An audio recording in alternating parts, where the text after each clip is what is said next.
Fala galera, aqui é o Paulo Aragão falando, sejam todos bem-vindos ao Giro Bitcoins, podcast diário que vai te informar no menor tempo possível sobre as últimas notícias que agitaram o mercado cripto mundial. Para começar o episódio de hoje, terça-feira, dia 16 de junho de 2026, cada unidade do Bitcoin está custando aproximadamente 65.640 dólares, com uma queda de 1,4% ao longo das últimas 24 horas. Queda essa que tem sido vista pela maior parte das criptomoedas do mercado, com algumas exceções que a gente vai até ressaltar aqui ao longo do episódio de hoje. Mas em si, grande parte das criptomoedas estão apresentando queda. O Ether, por exemplo, está caindo 2% no último dia, com cada unidade de 1.770 dólares. BNB está caindo 3,5%, XRP também está caindo 2,5%, e o motivo de tudo isso são questões macroeconômicas. É claro que também tem uma realização de lucro, afinal de contas o BTC deu uma boa esticada ao longo dos últimos dias por causa do acordo, do memorando Estados Unidos e Irã, que pode dar fim à guerra, então isso naturalmente injetou bastante ânimo no mercado e fez com que as criptomoedas se valorizassem. Mas agora, muita gente está realizando lucro e além disso, no dia de hoje, que nem eu tinha comentado aqui no episódio de ontem do Giro Bitcoin, a gente teve a divulgação do Banco Central japonês de elevar a taxa básica para 1%. É o maior patamar desde 1995. E a decisão ocorreu após o choque nos mercados de energia e o eventual enfraquecimento do iene. Eles aumentaram em 25 pontos base, fazendo com que chegasse justamente a esse 1%. A medida já era esperada pelo mercado, já estava um pouco precificado, mas é claro que isso tem um poder de atrapalhar o carry trade global. Carry trade é quando os investidores pegavam dinheiro no Japão, porque a taxa de juros era muito baixa, e usavam esse dinheiro, usavam esse capital para investir ao redor do mundo. Então, é natural que um aumento da taxa de juros japonesa crie uma pressão no mercado de renda variável de uma forma mais ampla.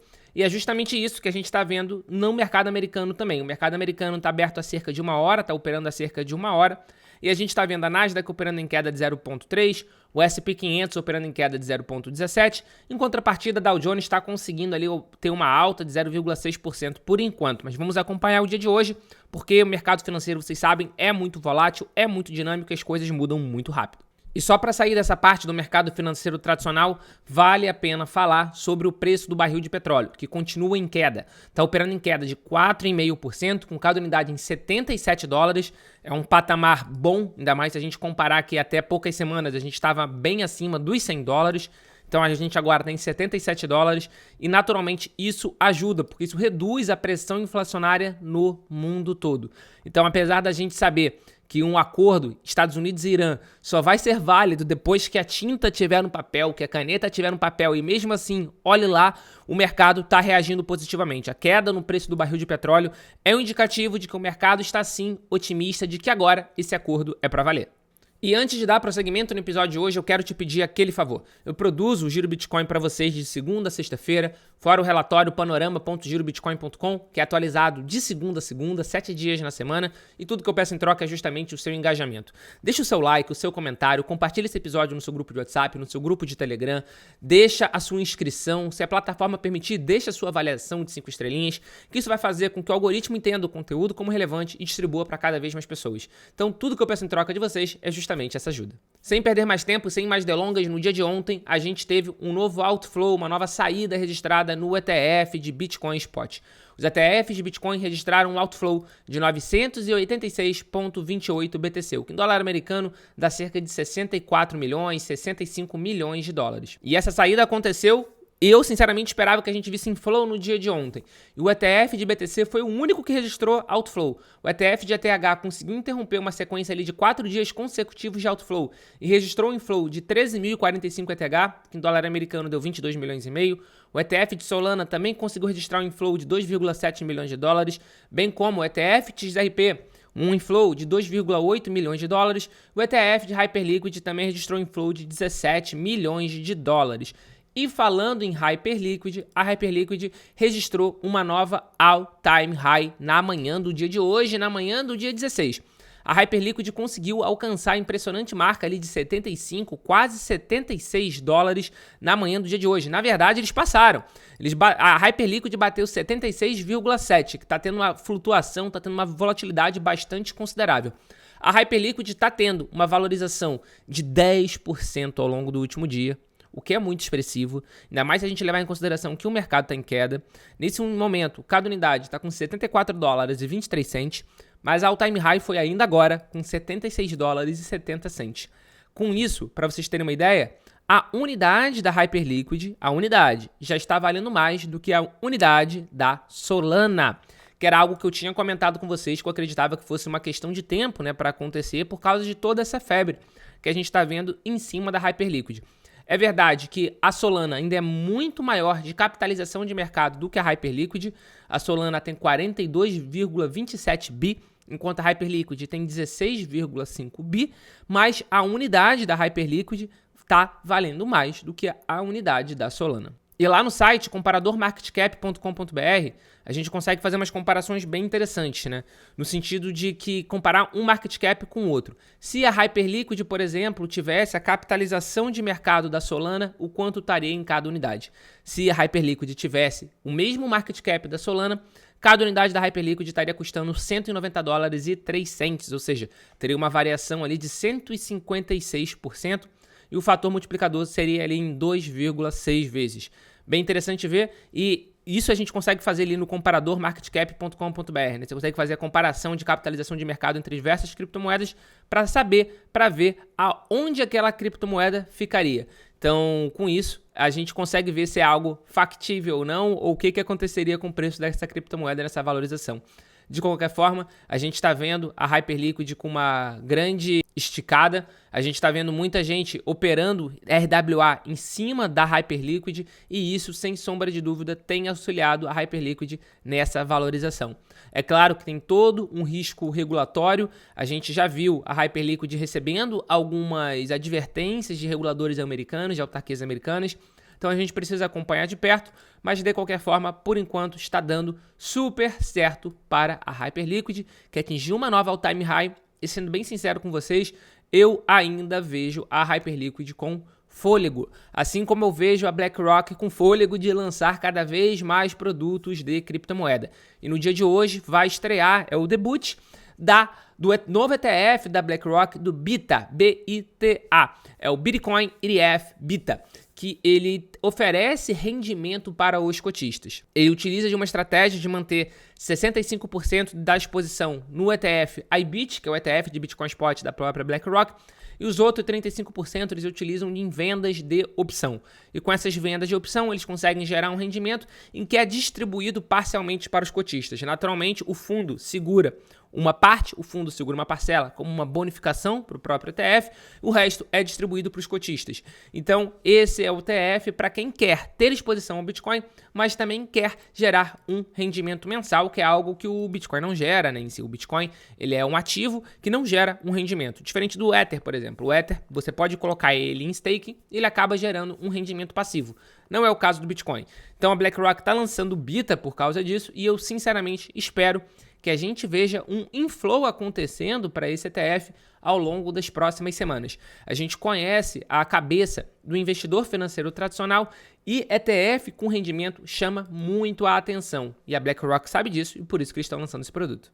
Dando prosseguimento ao episódio de hoje, mas já se direcionando para o final, a gente separou aqui duas notícias para vocês. A primeira delas é que a XRP venceu o Ether, a Solana e outras criptomoedas e outras blockchains nos fluxos diários dos últimos 90 dias, né, no caso de tokens RWA.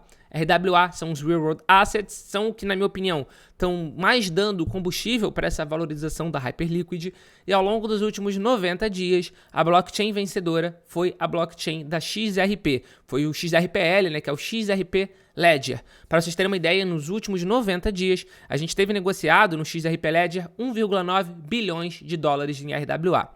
No Ether, na blockchain do Ether, a gente teve 1,6 bilhão. Na blockchain da Stellar, 1,4 bilhão. Na blockchain da BNB Chain, 848 milhões.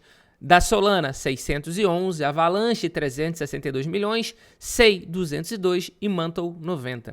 Então a gente consegue ver que a XRP Ledger está conseguindo ali um caminho interessante também RWA, mas é o que eu falei já para vocês.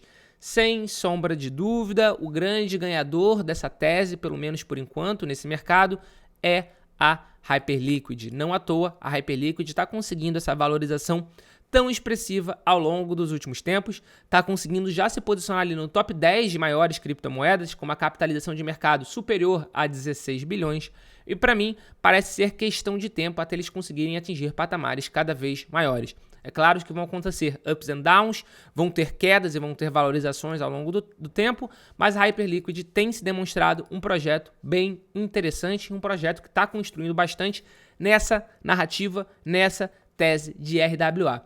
E a última notícia de hoje é uma notícia de um protocolo que eu acreditava muito no passado, só que com o tempo foi perdendo cada vez mais mercado, foi perdendo cada vez mais posição.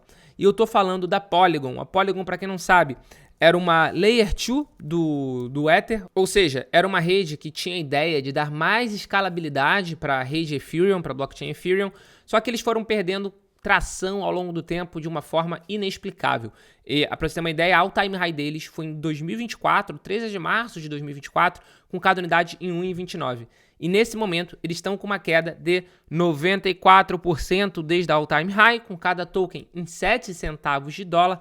E sendo bem sincero com vocês, eu tenho dúvida de acreditar que esse token vai se recuperar. E a gente tem visto, inclusive, protocolos auxiliares da Polygon se encerrando, que é o caso dessa notícia que eu vim trazer para vocês aqui agora, da ZK-EVM. A Polygon ZK-EVM vai estar encerrando em 1º de julho. Para vocês terem uma ideia, é um projeto ali de 250 milhões de dólares e que foi encerrado depois de ter perdas anuais na casa ali de $1 milhão. O CEO falou que o time parou de trabalhar no projeto, para vocês terem uma ideia, 1 ano e meio atrás. Eu não sei como é que eles continuam tendo essa perda anual, se o time parou de trabalhar 1 ano e meio atrás. E com isso a gente consegue ver que mesmo protocolos que aparentemente são consolidados podem se encerrar, podem sofrer grandes perdas. Por isso que a gente precisa tomar muito cuidado com as nossas operações. Eu acreditava muito na Polygon mesmo. Se vocês virem aqui algum vídeo meu de, não sei, 4 anos atrás, talvez 5 anos atrás, eu falava que como a Polygon como uma das principais Layer 2 de ETH, o que de fato é, mas é impressionante como eles perderam posição de mercado, né? Eles demoraram muito para cumprir o roadmap deles, demoraram muito para se atualizar e acabaram sendo engolidos. E além disso, a gente viu a narrativa do mercado mudando muito, né? Em algum momento, a gente estava debatendo que Layer 2, que camadas 2, eram o caminho ideal para dar mais escalabilidade para a rede do ETH, mas depois de um tempo, a gente passou a ver tanto a rede do ETH se atualizando, quanto concorrentes da rede do ETH também surgindo e ganhando tração. E com esses concorrentes surgindo e ganhando tração, o que a gente viu foi a capitalização de mercado do Ether sendo pulverizada entre outras criptomoedas. Então a gente tem a Solana, hoje em dia ali, com uma capitalização de 42 bi. A gente tem uma Tron, com uma capitalização do mercado de 30 bi. A gente tem uma própria Hyperliquid, que tem muito a questão de RWA, que poderia estar na rede do ETH também, com uma capitalização de mercado de 16,3 bi. A gente tem uma Stellar, com uma capitalização de 7,4. Uma Cardano, com uma capitalização de mercado de 6,5. E nem de todas essas que eu falei, eu ainda acredito que daqui a 5 anos, no próximo vídeo que eu vou estar gravando daqui a 5 anos, eu vou estar falando aqui que algumas dessas criptomoedas também já acabou. E eu até antecipo, eu acho que a Cardano é uma candidata, tá? Eu acho que a Cardano é uma forte candidata para ser uma criptomoeda, de eu estar falando de ter perdido muita tração ao longo do tempo. Desde que eu vi ali o CEO da Cardano, o fundador da Cardano, o principal desenvolvedor, falando ali na semana passada que ele está taking a break, dando uma pausa em tudo, no projeto, eu acho que eles vão perder também cada vez mais tração. Mas enfim, isso mostra como o mercado cripto pode ser traiçoeiro. Inclusive, criptos que são consideradas sólidas, são consideradas robustas, podem sim perder mercado fortemente. E com isso a gente fecha o Giro Bitcoin de hoje. Muito obrigado pela sua companhia. Poxa, se você chegou até aqui agora, você tem a obrigação moral de deixar um engajamento, qualquer ele que seja. Um comentário, um like, inscrição, um compartilhamento, qualquer engajamento. Obrigação moral. Quebra esse galho para mim, que sua colaboração ajuda muito e é o que faz a gente poder continuar produzindo aqui o nosso episódio de segunda a sexta-feira. Valeu e a gente já se encontra marcado aqui no episódio de amanhã.